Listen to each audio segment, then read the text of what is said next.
Hello, Asylum. Tonight's life-changing tale comes to us from CMMuse on Reddit. It's called, Are You Ready to Go? In terms of question, that's not a strange one at all. One that I know I've heard at least 3 times a week. Are you ready to go? It implies you know where. Someone is asking you about a destination you already know. To the store, the movies, your aunts. Wherever it is, you're aware. And you bring yourself there on your own volition. But since about 2 years ago, that question has never sat right with me. It's made me flinch as my mom grabs her car keys prepared to leave for our grandpa's house. It makes my blood freeze when my sister asks as she puts her shoes on for the park. And it makes my heart stop whenever I don't know where I'm supposed to be ready to go. The reason being one November night. I heard that question in a way that I will never be able to unhear. Unlike most stories, I don't remember the exact date or time. I don't know why. Maybe my brain just wants to push away and block off my awful encounter. But I do know that it was late. And although I was supposed to be asleep, I sat by my window writing papers I should have started decades ago. I was specifically enveloped into a research paper for my economics class, as it was one I had put off so long I could feel it breathing down my neck. So, headphones in and computer in front of me, I began. I'm not sure how long I was working. Maybe an hour, maybe 4. But the time is not what is important to this story. The important part is when I began to realize that I was no longer alone in my apartment. It started with feeling a strange warmth as the hairs on the back of my neck stood up, which told me I was being watched. I looked up, surveying what was around me. There was nothing that was unusual. A bookshelf with books read over and over with coffee stains and bent pages in each one. A well-slept-in bed with drawers under it that doubled as my dresser. And my desk, which I was currently at. No one was around. I went back to my work, but again there was that feeling. That feeling like whoever was looking at me held malicious intent, more than any normal person could know. The feeling of someone seeing you, but you not seeing them. I looked around once more. The same contents of the room were there, not a hair out of place. I once more tried to return to my work, an earbud out this time, and that was when I heard it. Whispering, delicate and soft, it could almost be mistaken for soothing, if not for the hoarseness in the voice. Fuck this, I thought. What in the actual fuck? I jumped out of my seat, phone and earbuds falling to the floor as I looked around once more. Well-worn bed, my desk I worked at. But then, there it was on my bookshelf of read and reread books it said, whispering. It was monstrous. About the size of a baby, it had the same childlike wide eyes to match. But the proportions are not one that matched a child. The arms, there were 2, were about as long as an adult man's and went down several shelves, swaying as the thing whispered to me.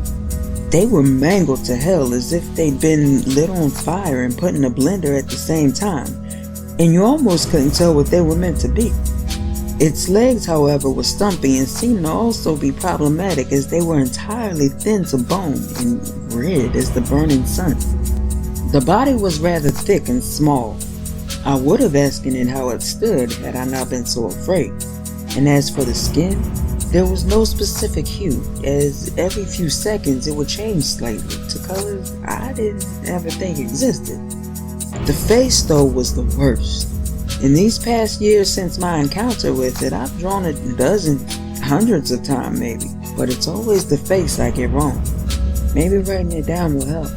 The face is angular, sharp edges, and wide but sunken eyes that reflected someone who didn't want to be there, to be alive. Each ear was different. One a human ear, one ear that reminded me of a pig's ear, but quite a bit smaller, and the last one expanded and contracted like it was an organ of its own. A being that existed with a separate consciousness than the entity that spoke to me.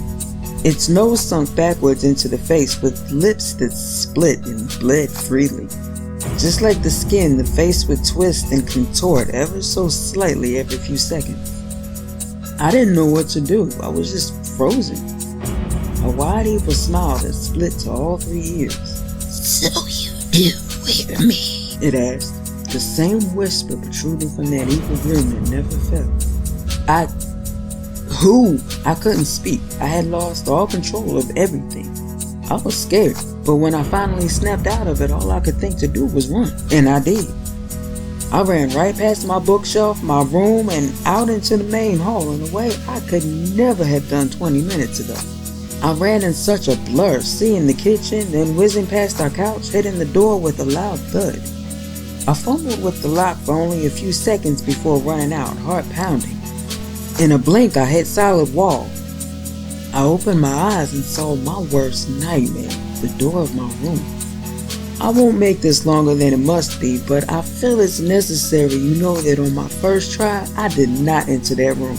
Neither the second, or third, or fourth.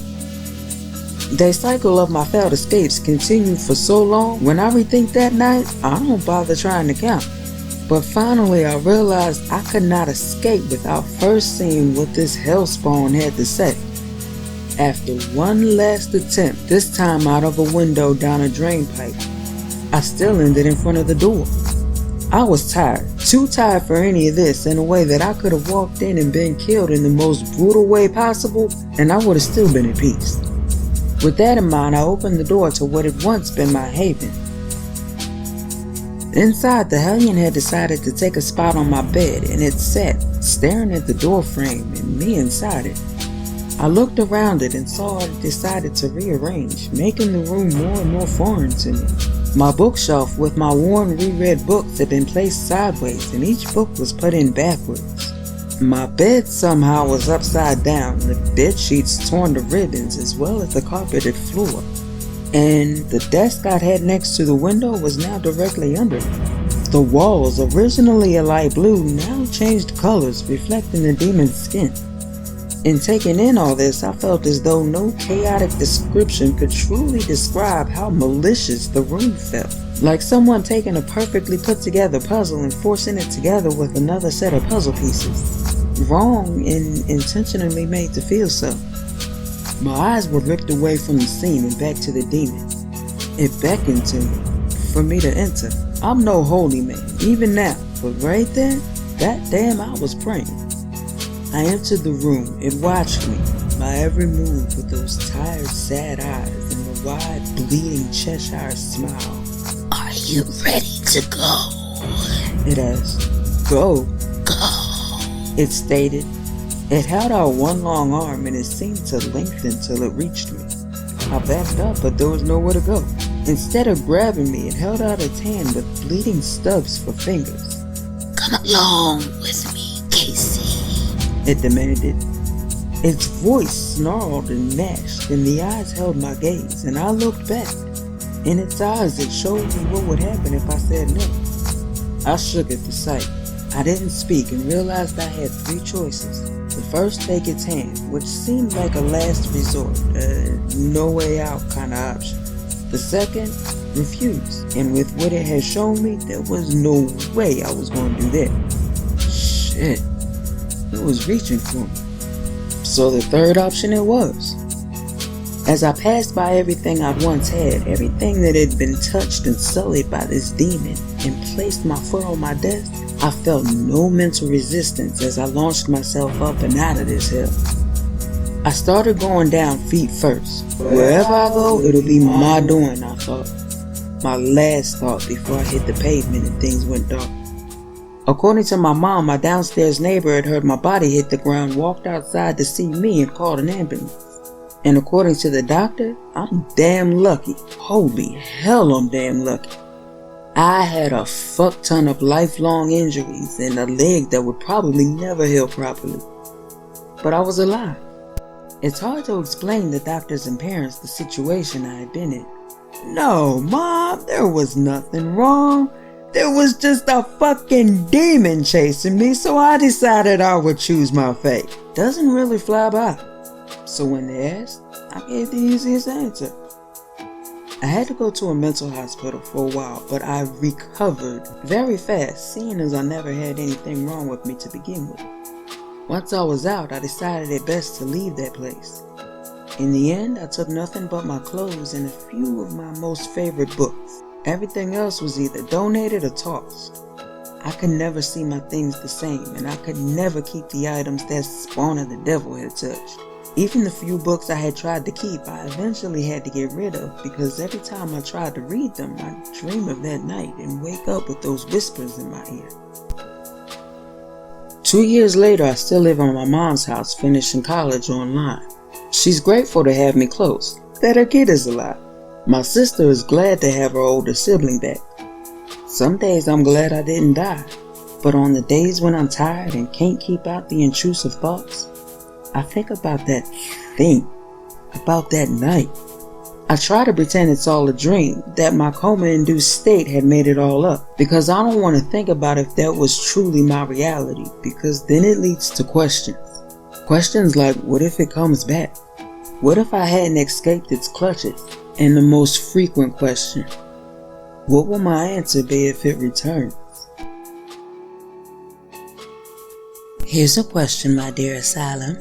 If I showed up out of nowhere, out of thin air, would you be ready to go?